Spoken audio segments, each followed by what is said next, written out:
Asin darakulang bareta kan aldaw, mga baretang balansyado, daing kikilingan, asin makatotohanan. DCGB, Bareta alas 7. Mga preskong bareta sa lado lokal, nasyonal, internasyonal, asin iba pa. Bareta alas 7. Digdi sa GB, garantisadong bareta. Mga tugang, kabipon sa indong magiging tagapagbareta. Ako po si Henry M. Kasabay ko po si Miss Jasmine Baloloy. Good morning, Jasmine. Good morning, VP Henry. Asin sa buyang mga paraan tabay. Ini po ang DCGB Bareta alas 7. Kaya pang headlines ngunyan, duwang estudyante kumpirmadong gadan, duwa man ang nairido sa nangyaring pagkasulo in boarding house sa Pag-asa Rawis, Legazpi City. Pangapudan ka nagaperang SK Chairperson sa Santo Domingo Albay na palayapon sa pwesto si SK Federation President Crazel Mandane dahil sa dai pagutob nin responsibilidad maagi sa halawig na proseso. Sigon kay Albay Provincial Youth Development Office Head Rondon Ricafort. PhilHealth Bicol nagpatanid sa publiko kontra sa leptospirosis ngunyan nataguran lalo na sa lugar na pinagbabaha. PNP Bicol nakakumpiskar nin maabot sa 2.7 milyon pesos na kantidad nin ilegal na droga sa anti-drug operation sa Bicol Region ngunya na Hulyo. Pagdangog sa propestong tanggalon ang Energy Tax System Loss charge sa VAT sa kuryente kasado na sa Hulyo 30. Power Distribution Utility sinagyat na pundohon ang paniningil nin system loss charge maski dai panglay para digdi. PBBM, pundo sa mga barangay, posibleng dagdagan kung efektibo ang programa. Presyo nin petrolyo o posibleng magbaba sa masunod na simana sigon sa DOE. Sa ibang nasyon, padosang kagadanon sa cyber scam, saro ng ley sa Myanmar. Baretang Sports, Alex Yala makakatandem si Canadian World No. 4 Felix Auger-Aliassime sa US Open Mixed Doubles event. Mga tugang oras po sa Pilipinas. 15 minutos makalihis ang alas 7. Bareta ngunyan sa lado lokal, duwang estudyante pa ang kumpirmadong gadan. Mantang duwang irido matapos ang nangyaring sulo sa boarding house sa Tulong Iskalon na residential building sa Santol Street, Pag-asa Rawis, Legazpi City, kasod mang maagahon. Sa pagkipaghuron kan DCGB News kay Bureau of Fire Protection, Legazpi Provincial Fire Marshal Superintendent Jeric Son Miraflor, ang mga nagadan biktima o nabiktima, mga residente kan Matnog Sursogon, asin Masbate City, na nagsaparnin second degree burn asin laceration, ang duwang iba pang border kang edifisyo mantang tulong kotse ang kinaon kan kalayo. Dagdag pa ni Miraflor na maagahon nangyari ang sulo alagad na i-report ang insidente sa paagi kan 911. Sa saindang pagresponde, aminado ang opisyal na nagkayanap ang kasulo asin uminabot ini sa primerong alarma nin maagahon kan may deklarar na fire out an mga ini. Pinaghiling man ang rason kan mga autoridad an electric problem sa sarong law office na nasa eskalon kung sain kataning ini kan boarding house asin mismong residensya kan tagsadiri kay ini. Sa presente, pinadara na kan BFA ang sampol kan posibleng pinuunan kang laboratorio kasi ng sentral na opisina tanganing maberifika kung ini talaga ang rason kung sulo o kansulo mantang padagos na pigdideterminara ng kabilugan na danyos kan insidente. Halawig na proseso ang kaipuhan, pag-agihan kan pangapudan ka nagaperang sangguniang kabataan o SK Chairperson sa Santo Domingo Albay na mapahali sa pwesto si SK Federation President Honorable Crazel Mandane dahil sa aligadong incompetent asin dai pagutob sa mga responsibilidad. Sa entrevista kan DCGB News kay Albay Provincial Youth Development Office o PYDO Head Rondon Ricafort, sa iyang sinabi na dai sa mandato kan sa indang opisina na magpataw nin sanksyon sa mga opisyal mantang an sa indang concern iyo ang pagpadalagan kan mga programa. Alagad sinabi ni Ricafort na sa siring na petisyon dapat makakuanin mayoriya na pirma sa katipunan ng kabataan tanganing maproseso sa sangguniang bayan panlalawigan asin DILG. Matatandaan kasabay sa mga rason kan pigsasabing incompetent asin kapabayaan kan opisyal iyo ang kawaran in Federation Sessions dai nabibilog na Local Youth Development Council mantang dai man in Local Youth Development Plan. president, they can also file the petition for recall para mapahali sa pwesto. Ang punto ko naman dyan bilang PYDO, nataunyan lang kung saan patapos na November 2 sa election na po ng BSKA. So para sa inyo pa, halawig pa yan. Pag nag-file sinda kayan sa Sangguniang Bayan, mag-file sa Sangguniang Bayan, halawig din pa yan. Bakit tapos ang election, dahil pa yan na napahali. Pero alagad sabi ito na yan, ang proseso ka yan, sakop kang Sanggunian, as in sakop kang DLG. So dapat makakuha sinda kay mayoryang pirma kang katipunan ng kabataan, bako lang kang duwang barangay, kundi kang gabos na banwaan kang Santo Domingo. Ang tingog ni Albay Provincial Youth Development Office o PYDO Head Rondon Ricafort sa entrevista kan DCGB News. Ang baretang ini hatod sa Indukan. Optin Lutein Capsule. Alagaan ang paningin sa tulong ng Optin. Kitang-kita ang kalusugan ng mata. Mga tugang nagpatanid ang PhilHealth Bicol sa publiko na mag-ingat laban sa leptospirosis ngayon na taguran, lalo na sa mga lugar na kaka-experience din pagbaha. Sa entrevista kan DCGB News kay PhilHealth Bicol Public Affairs Unit Head Lery Ilagan, sa iyang sinabi na ang leptospirosis sarong infeksyon kausa kan bakterya na makukuha sa ihi kan hayop arog kang kino asin iba pa. Sigon kay Ilagan, nagkapira sa mga sintomas kan leptospirosis. Iyo ang kalintura, pagkulog kan alunan asin payo, pagsuka asin matinding pangluluya. Katakod kay ni pinagabisuhan kan PhilHealth ang publiko. Nalikayan ang paglusong sa baha mantang kung dai malilikayan, ipigrekomendar na magsulong ng personal protective equipment siring kan bota para mabawasan ang peligro. In kaso may sintomas kan leptospirosis, tulos na magpa-check up sa doktor para sa magkakanigong medical attention. Sa yakap pa lang po, nasa prevention side tayo, pwede na po silang magpa-check up at magkakaroon po ng laboratory para sa kanila. At kapag na-found out nga po na sila ay positive for leptospirosis, under the gamot program po ay reresetahan sila ng doxycycline kung saan po makukuha natin ito duman sa mga gamot providers po na nandun sa 20,000 na pinag-uusapan natin na benefit limit. Hindi ito cash surpiyo. Ito po ay benefit limit per beneficiary na instead po na magbabayad tayo para sa gamot, ibabawas po siya doon sa inyong 20,000 na benefit limit. Pwede na po kayong makapag-avail. Lery Ang Ilagan baretang kang ini. PhilHealth sa entrevista kang DCGB News. Ang baretang ini hatod sa Indukan Mega One. Ang Mega One ay may 21 sangkap para matulungan ka sa iba't ibang karamdaman tulad ng diabetes, high blood, stroke, arthritis, kidney failure, cancer, viruses, at iba pa. Tumawag kay Doc Joey Bitito sa 0998-975-8121 or 0917-853-8933.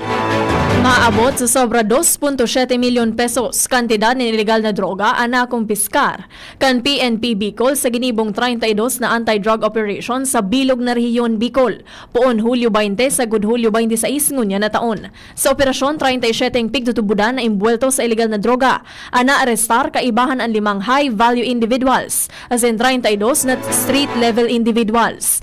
Basado sa datos kan PNP Bicol, nakumpiskar sa mga operasyon ang 510.50 gramo nin marijuana as in maabot 400 gramo nin pinagtutubudang shabu. Pinakadakulang kantidad ang nakumpiskar kan Albay PNP na maabot sa 1 milyon pesos sinundan kan Camarines Sur PNP na may sobra 871,000 pesos as in Naga City PNP na may sobra 760,000 pesos. Sigon kay PNP Bicol Regional Director Police Brigadier General Erosito Miranda, magpapadagos ang mas pinakusog as in intelligence-driven na kampanya laban sa illegal na droga bilang parte kan Enhanced Managing Police Operations kan PNP. Pinag-inganyar man ang publiko na makipagtabangan sa pulisya sa paagi kan pagtataon ng impormasyon laban sa mga imbuelto sa illegal na droga, tanganing mamantinir ang ligtas as in matrangkilo na komunidad sa rehiyon. Ipigkokonsiderar na Learning Intervention Program an Academic Recovery and Accessible Learning o ARAL Program as in ilaw framework na may katuyuhan. Natabangan ang mga estudyante sa pagbasa, literacy as in mathematics ngunya na school year 2026-2027. Sa press conference, sinabi ni Regional Director Gilbert Sadsad, katuyuhan kang programa na masimbagan ang learning gaps na kausakan naging pagkapindyente sa pag-aadal sa mga nakaaging taon para masiguro na daing aki na mawala sa saindang pag-aadal. Kasabay sa pagtututukan kan ALAR program ang pagpapatibay sa literacy as in numeracy skills kan mga estudyante para maabot ang grade level competencies. Pagtaonin accessible as in exclusive o inclusive learning support na daing datos o daing gastos as in pagpapababa kan learning loss mantang pipakarayan sa indang academic performance. Sakop kang programa ang gabos na grade level sa pampublikong eskwelahan sa bilog na nasyon kasabay ang Bicol Region. Sinabi ni Sadsad na Hulyo 31, 2026 ang deadline para sa pagsumiter kang assessment reports kan gabos na schools division offices sa rehiyon may kinaraman sa mga estudyante na kasabay sa ARAL program. 80 na wanted persons ang arestar kan PNP Bicol sa ginibong magkakasiblag na manhunt operations. Naginibo sa bilog na reyon Bicol poon Hulyo 20 sa good 26 ngunya na taon. Kaibahan sa mga naarestar ang tulo na provincial level most wanted persons, saro na city level most wanted persons, 10 na municipal level most wanted persons asin 66 na iba pang na may insisidong warrant of arrest. Sigon kay PNP Bicol Regional Director Police Brigadier General Erosito Miranda, na resulta ini kan mas pinakusog na intelligence monitoring, koordinasyon kan man iba-ibang police units, asin pakikipagtabangan sa komunidad kaibahan ang mga ahensya. Siya man o sa iya man na siniguro sa publiko na magpapadagos ang mas pinakusog na anti-criminality operations. Kan mga hepatura sa riyon, basado man sa Enhanced Managing Police Operations kan ahensya.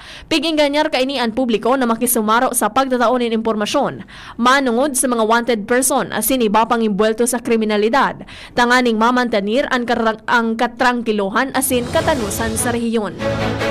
Oras Pilipinas asin po sa DCGB. 24 minutos makalihisan na 7. Report hali sa luwas kasabay si Al Armario. Scholarship, patubig o pailaw ang papadumanan kan 200,000 pesos na bigtaw kan gobyerno nasyonal para sa mga barangay digdi sa Legazpi. Ang pagilinaw ni Mayor Isiam Ismail base sa guidelines matatandaan ng gobyerno nasyonal sa order ng Presidente Ferdinand Bongbong Marcos Jr. may itinaong tiga 200,000 kada barangay. Tugon kabanga kaini para sa scholarship program, ang kabanga naman para sa basic needs kan barangay.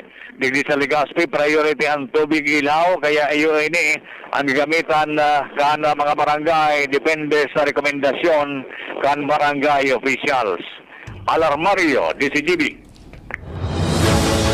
Mga tugang bareta sa Lado Nasyonal magbabalik.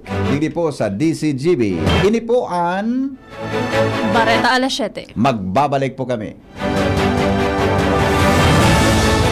At ngayon, ang pinakabago, ang pinaka-epektibong food supplement na mabusising ginawa sa Amerika at matapos ang 3 taon, aprobado na ng FDA. Mega One, ang evolusyonaryong produkto na nagtataglay ng 21 natural na mga komposisyon na nakatutulong upang palakasin ang immune system at ang ating kalusugan. Para sa karagdagang impormasyon, Maaaring pumunta kay Doc Joey Bitito sa Barangay 18, Cabangan West, Legazpi City, kaharap lang ng Bangko Sentral ng Pilipinas. O tumawag sa 0998-975-8121 or 0917-853-8933 para sa free consultation sa natural medicine. bisitahin din ang aming Facebook pages, Mega One-Superfood at NHC Bayanihan Official. Mega One, evolusyon para sa kalusugan.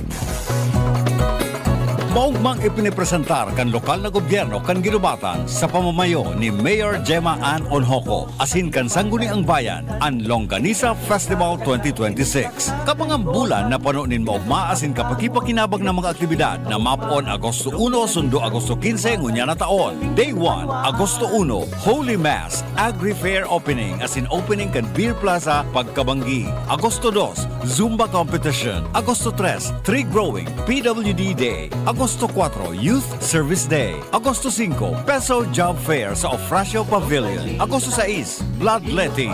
Agosto 7, Ginubatan Got Talent. Agosto 8, Ginubatan Bodybuilding and Physique Showdown. Agosto 9, Ginubatan Half Marathon asin pauragan sa Ginubatan Kickboxing. Agosto 10, Ligtas Tigdas Program asin ang pinakaabangan, kulinarya asin longganisa Budol Fight. Agosto 11, Street Dance Competition. Agosto 12, LGU Program asin Services Orientation for Barangay Officials. Susundan kan Youth Day. Agosto 13, Civic Parade and Seniors Citizens Night. Agosto 14, Airsoft sa Oval asin Procession sa Banggi. Agosto 15, Agri-Fair Closing. Holy Mass in honor sa patron saint of Our Lady of Assumption. Tara na, pasyar na sa Ginubatan. Agosto 1 hanggang Agosto 15, Longganisa Festival 2026.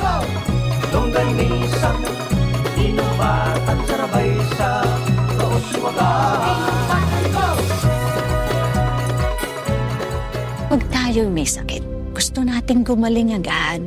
Pero di ba mas maiging gustuhin malayo sa sakit?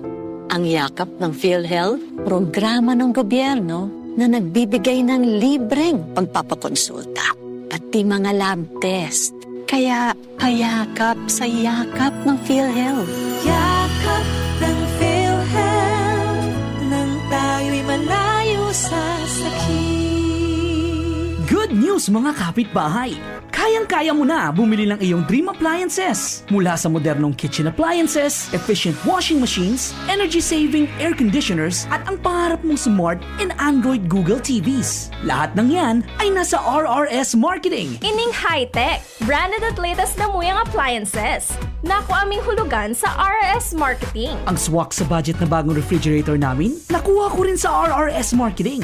At di lang yan, sa mga warranties, wow! Sulit na sulit! Pwede sa inyong school, sa bahay, sa opisina at sa inyong negosyo. Kaya ano pang hinihintay nyo? Punta na sa RRS Marketing region-wide. Durable, sulit, di kalidad, at abot kayang appliances. Sain ka pa! Siyempre, sa RRS Marketing na! Basta appliances, sa RRS, yes na yes! Ready to experience exciting rewards and luxury gaming. With New Star Online, get a chance to win through multiple daily leaderboards. From bingo big wins and daily bets to daily claim and welcome rewards. Plus a variety of rewarding promotions available every day. Download the New Star Online app now and elevate your gaming experience with more daily rewards. For EGLD reference number MKTG-2026-0940, 0940, 0943, 0946, 0947, 0949, and MKTG 2026-1210. Gambling is for persons 21 years old and above only. Gambling can be addictive. Know when to stop. Email responsiblegaming@pagcor.ph.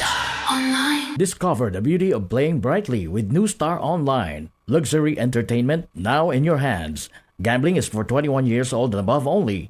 Gambling can be addictive. Know when to stop. Email at responsiblegaming@pagcor.ph.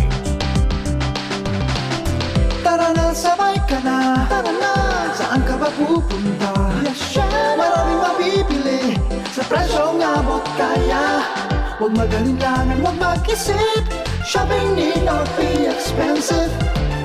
Yashano, Yashano Mall. Yashano, Yashano Mall. Yashano, Yashano. DZGB, Barreta alas 7.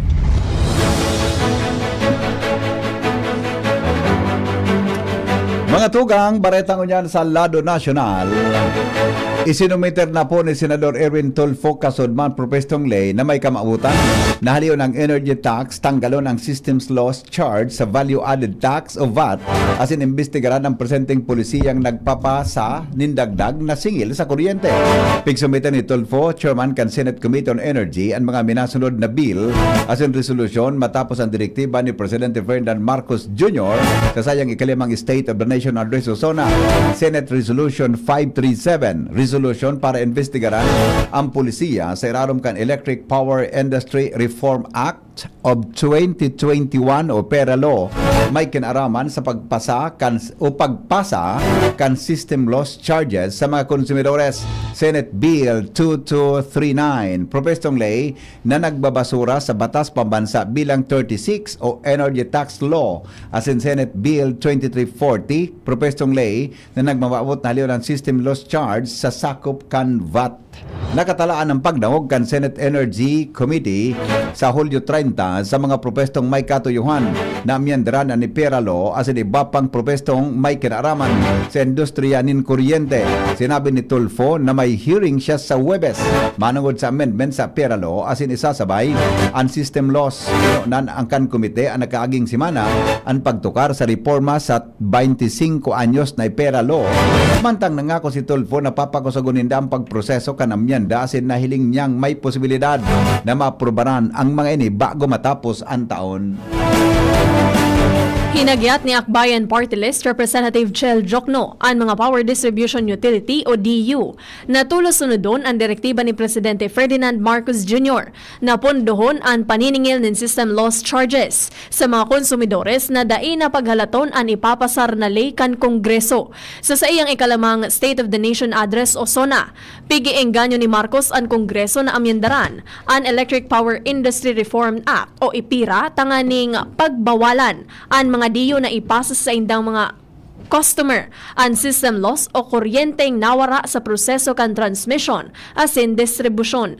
Enot nang nagsumitir ang Akbayan Party List nin House Resolution number 995 na nagahagan nin sarong investigasyon sa generation, transmission, system loss, lifeline subsidy charges, mga buwis as in iba pang pass-through costs na kaibahan sa bulanan na singil sa kuryente kan mga consumer. Kamautan man kan resolusyon na ugidon ang posibleng pag-amyendar sa IPIRA, partikular ang mga probisyon na may kinaaraman sa pagpresyonin kuryente asin sa mga pass-through charges na pigpapataw kan mga sa mga konsumidores. Aadalan man kaini ang mga eksistidong resolusyon asin mga direktiba kan Energy Regulatory Commission o ERC para maaraman kung subisyenteng napoproteksyonan kan presenteng mga patakaran ang pagpataw asin paniningil ng electricity charges ang interes kan mga konsumidores.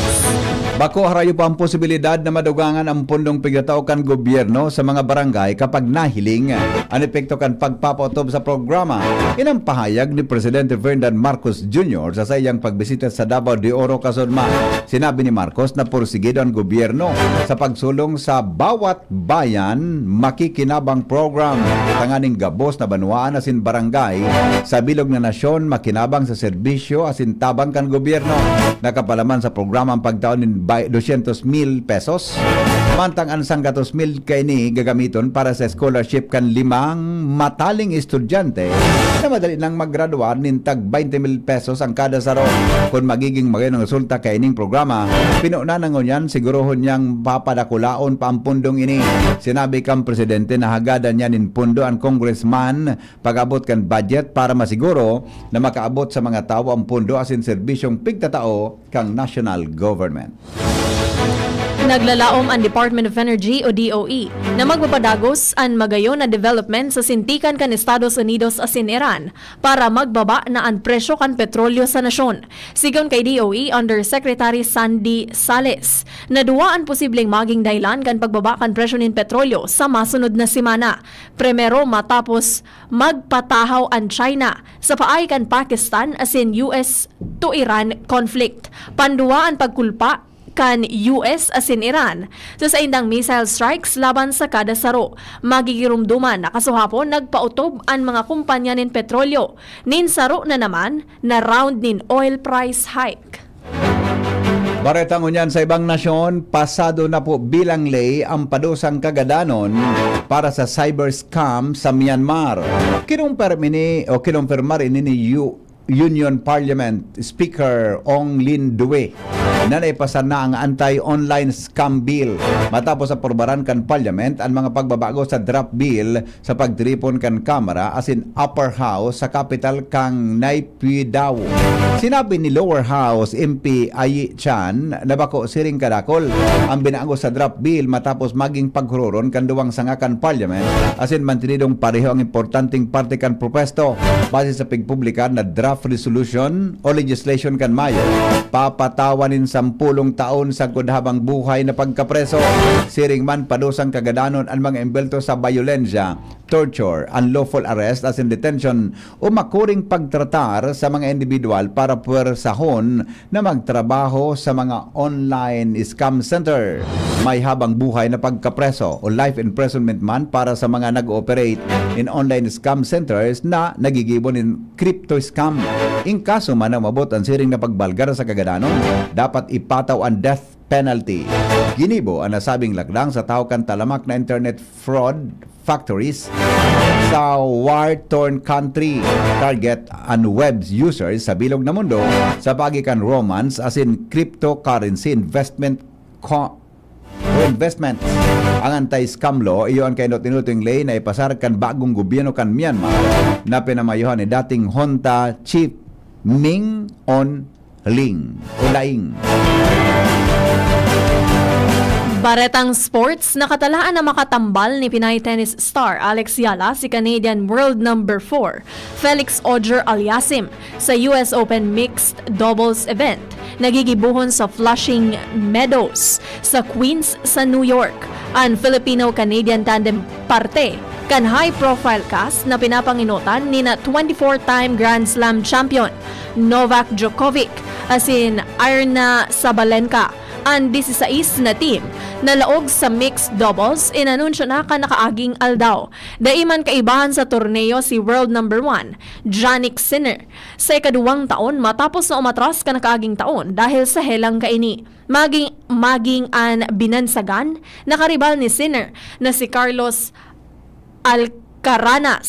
Alcaraz, iyo ang dai naman makakaibahan dahil nagpaparahay na ini sa iyang injury sa kamot na sinaparkan Abril sa primerong round kan Barcelona Open. Mientras tanto, donaog ni Pinay tennis star Alex Yala ang Olympic champion na si Chen Qinwen kan China sa score na 4-6, 6-4, 6-1 para umabante sa 2026 Mubadala DC Open Round of 16. Mantang digdi sa Albay. Sa nagpapadagos na Basketball Open category kan Albay Intertown Governors Cup 2026. Sa first game na ginibo sa Albay Aslum Kasubangi. Entry kan Tiwi Clay Masters. Asin ginubatan, ganaan ginubatan sa score na 106-88. Mientras na sa Game 2, sa laban kan Ligao City Knights, asin Libon Forward Eagles, ganaan Ligao City sa score na 101-87. Oras Pilipinas! 39 minutos, makalisan na 7. Ini po ang sa indong DCGB, Bareta alas 7. Ang pag-asa sa kamugtakan kampanahon, kasabay po si Jaime Bordales. Para sa satuyang weather forecast, ngunya na aldaw na Miyerkules petsa 29 kan bulan na Hulyo. Kaso hapon ko ang bilog na sarong low pressure area bigbi sa eastern Eastern Samar. So iyon so nagdaraki pag-uran digdi sa Bicol region asin sa pagtarait na probinsya. So pasubagong maaga ang sentro ka na sabing LPA na talantalig sa Costales kang Rapo-Rapo sa probinsya kan Albay asin naghiro na ini po pasiring digdi sa Calabarzon area. So mahibog na panganoron niya ito na duman nakatangod sa Calabarzon area sa NCR maging sa nagkaperang lugar kang Central Luzon. So hababa man ang tsansa na maging sarong bagyo ano sabing LPA pero palagos ining madaraki pag-uran sa nagkaperang lugar kan sa tuyang nasyon. So digdi sa Bicol region, so papaluya naman ang darang pag-uran ka ini. So actually nahiling ta na soal daw nagsurosirip na asin na wala man siyang epekto sa tuyang kadagatan digdi sa Bicol region. So wala kitang nakabanderang gale warning unyan. So lauman sa naan banayat sagkod sa katamtaman na pag-alon kan sa tuyang kadagatan. Paluya man sagkod sa moderatong paros halik sa Sirangan, sundo timog Sirangan, an mamamatayan niya to digdi sa Kabikolan. Ang temperatura niya to sa bilog na maghapon pinakahababa na sa 24 degrees Celsius. Asin pinakahalanggaw posibleng umabot sa nang sundong 31 degrees Celsius. So opera dyan sa LPA na naunambitan ta, wala man kitang na monitor pang panibagong LPA o bagyo sa laukan sa tuyang area of responsibility. Pero igwang cloud cluster duman sa eastern section Kampar na padagos niya tong monitor. So yan sa tuyang update para sa kamugtakan kan sa tuyang panahon. Halik po digdi sa Pag-asa Dios de Legazpi.